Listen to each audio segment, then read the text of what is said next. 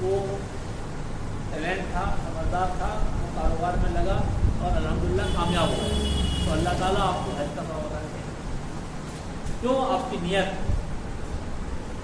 اور یہ بات آپ نے کیوں حاصل کی؟ دین کی سمجھ۔ تو دین کی جو سمجھ ہے وہ بڑی چیز ہے، دین کی سمجھ ضروری ہے، اس لیے آپ قرآن پڑھیے تو اس کو سمجھنے کی کوشش کیجیے۔ ابھی ایک دعا میں تھا، تو جن کے یہاں دعا تھا نا ان کا ایک لڑکا میرا بہت قریب ہے، بہت، وہ آگے چپکے سے میرے کان میں کہتا ہے کہ وہ جو لسٹ ہے نا اس کو پڑھ لینے دیجیے گا۔ اب اس میں وہ لسٹ پڑھنے لگے، یعنی دعا ہو رہی ہے وہ لسٹ پڑھ کے سنا رہے ہیں، اتنا قرآن، اتنا درود، اتنا آیت کرسی، اتنا فلاں، اتنا 5 منٹ تک یہی چلتا ہے۔ سوال یہ ہے کہ کس کو سنا رہے ہیں، کس کو سنا رہے ہیں؟ دعا تو آپ اللہ سے کر رہے ہیں۔ دعا کے ادب کیا ہے؟ دعا کے ادب یہ ہیں اے اللہ تو ہمیں بخش دے، یہ دعا کے ادب کے خلاف۔ آپ اس بات کو کہیے اللہ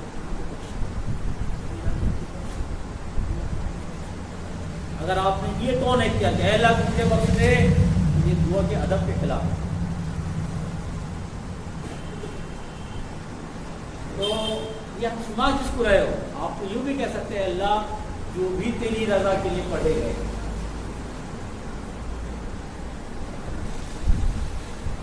اسے تو قبول فرما، بے شک اس کو رو رو کے بولو آپ قبول فرما، لیکن آپ سنا رہے ہو۔ اور آج ہماری جہالت کا یہ عالم کہ ہم ٹوک نہیں سکتے، آپ ہم سے کہہ رہے ہو کیونکہ آپ ہم سے محبت کرتے ہو، آپ کو پتا ہے کہ اگر ہم ٹوکیں گے تو چلو بیٹھو گے۔ یہ کیا ہے؟ دین میں سمجھ نہ ہونا۔ یہ دین میں سمجھ، کیا سرکار نے کیا فرمایا؟ ان میں جو جاہلیت میں بہتر تھے وہ اسلام میں بھی بہتر ہیں، بشرطے کہ وہ دین میں سمجھ حاصل کریں۔ حاتم طائی کا نام ہے، حاتم طائی کا بیٹا ہے، اس کا نام ہے عدی ابن حاتم طائی۔ نبی کریم صلی اللہ علیہ وسلم نے ایک لشکر بھیجا قبیلہ طائف، اور وہاں لشکر میں بہتوں کو گرفتار کیا۔ حاتم طائف کی بیٹی گرفتار ہو گئی اور حاتم طائف کے بیٹے عدی یہ بھاگ نکلے ملک شام کی طرف۔ وہ لڑکی گرفتار ہو کر آئی، نبی کریم صلی اللہ علیہ وسلم نے انہیں عورتوں کے حوالے کر دیا، اور ایک دن عصر کے بعد ادھر سے گزرے اور پوچھا کہ تمہارا کیا حال ہے؟ تو کھڑی ہو گئی، کہا کہ میں ایک مظلوم لڑکی ہوں لیکن حاتم طائی کی بیٹی، اور مجھے علم ہوا ہے کہ آپ بہت زیادہ رحم کرنے والے ہیں، رحمت للعالمین۔ میں چاہتی ہوں کہ آپ مجھ پر ترس کھائیں۔ نبی کریم صلی اللہ علیہ وسلم نے فرمایا کہ دن بھر میں ان سے ان کو کوئی جواب نہیں دیا، لیکن ان کی جہاں روچی تھی ان سے آپ نے کہا کہ تم لوگ ان کا خیال رکھو، پھر آپ آگے بڑھیں۔ دوسرے دن پھر آپ اس راستہ سے گزرے، ان سے خیر خیریت پوچھی، اس لڑکی نے یہی بات کہا کہ آپ رحمت للعالمین ہیں، ہمیں امید ہے کہ آپ ہم پر رحم کریں۔ سرکار نے ان لوگوں سے گھر والوں نے کہا کہ ان کے ساتھ اچھا سلوک کریں، پھر آپ آگے۔ وہ قیدی تھے لیکن آپ نے کہا کہ اچھا سلوک کرنا۔ تیسرے دن حضرت علی کرم اللہ وجہ کریم نبی کریم صلی اللہ علیہ وسلم کے ساتھ تھے، انہوں نے کہا کہ نبی کریم صلی اللہ علیہ وسلم سے آپ وہی کہو، وہ کہنا نہیں چاہتے، پھر کھڑی ہوئی، انہوں نے کہا کہ یا رسول اللہ آپ ہم پر رحم کیجیے، ہم نے سنا ہے کہ آپ رحمت للعالمین۔ سرکار دو عالم صلی اللہ علیہ وسلم نے فرمایا بیٹی تم ہمارے یہاں عزت کے ساتھ ہو، تمہیں کوئی ٹینشن نہیں ہے، میں دیکھ رہا ہوں تمہارے علاقے سے جب کوئی ایسے لوگ آ جائیں جن پہ ہم بھروسہ کر سکیں تو ان کے حوالے ہم تم کو کر دیں، تم ابھی اطمینان سے رہو۔ یہ آپ نے احسان اس لیے بھی کیا کہ وہ حاتم طائی کی بیٹی تھی، باپ اگر نیکی کرے گا تو بیٹا کو کہیں نہ کہیں پر صلہ ملے گا۔ آپ بدی سے بچیے کیونکہ اس کا کہیں نہ کہیں نحوست ان کی آپ کی اولاد پر جائے گی۔ وہ لڑکی بہت خوش ہوئی۔ 2-4 دن کے بعد کچھ لوگ آئے تو وہ سرکار دو عالم صلی اللہ علیہ وسلم سے اجازت لینے کے لیے آئی۔ سرکار دو عالم صلی اللہ علیہ وسلم نے صرف اجازت نہیں دی بلکہ مالا مال بھی کیا، نذرانہ بھی دیا، زیادہ راہ بھی دی، خرچ بھی دیا۔ وہ سیدھا گئیں اپنے بھائی جہاں تھے حاتم یہ عدی ابن حاتم، ان کے پاس پہنچا، جا کے بڑبڑانے لگی، اپنی بیوی بچوں کے ساتھ آ گئے اور حاتم طائی کی عزت کو تم چھوڑ آئے، اپنی بیوی بچے کا تو خیال رہا لیکن بہن کا خیال نہیں رہا، بڑبڑا۔ اس کے بعد عدی نے پوچھا کہ مجھے یہ بتاؤ کہ پیغمبر اسلام جنہیں پیغمبر اسلام کہا جاتا ہے محمد ابن عبداللہ صلی اللہ علیہ وسلم، وہ کیسے ہے؟ کہا بھائی میری سمجھ سے وہ 2 بات سے تو خالی نہیں ہے، یا تو وہ پیغمبر ہیں جیسا کہ ان کا دعویٰ ہے، یا پھر وہ بادشاہ ہیں، اس میں کوئی دو رائے نہیں، دونوں میں سے ایک ضرور ہے۔ اور ہمارے ساتھ تو انہوں نے احسان کیا، اور بھائی میں تمہیں صلاح دیتی ہوں اگر وہ نبی ہیں تو تمہاری دنیا بھی بن جائے گی، تمہارا دین بھی بن جائے گا، لیکن اگر وہ نبی نہیں ہے بادشاہ ہیں تو بادشاہ کو عقل مند لوگوں کی ضرورت پڑتی ہے، اور تم حاتم طائی کے بیٹے ہو، اللہ نے تمہیں عقل دی ہے، تم چلے جاؤ، وہ وزیر بنا لے۔ اب حاتم طائی کے بیٹے نبی کریم صلی اللہ علیہ وسلم کے پاس آئے اور نبی کریم صلی اللہ علیہ وسلم نے ان سے کہا کہ میرے ساتھ آؤ۔ وہ کہتے ہیں کہ میں نبی کریم صلی اللہ علیہ وسلم کے ساتھ چلتا رہا۔ اس کے بعد جب نبی کریم صلی اللہ علیہ وسلم کے بیٹھک پہ ہم پہنچے تو نبی کریم صلی اللہ علیہ وسلم نے اپنی جگہ پر جہاں آپ کی مسند لگی تھی وہ میرے ساتھ کر دیا تاکہ بیٹھے۔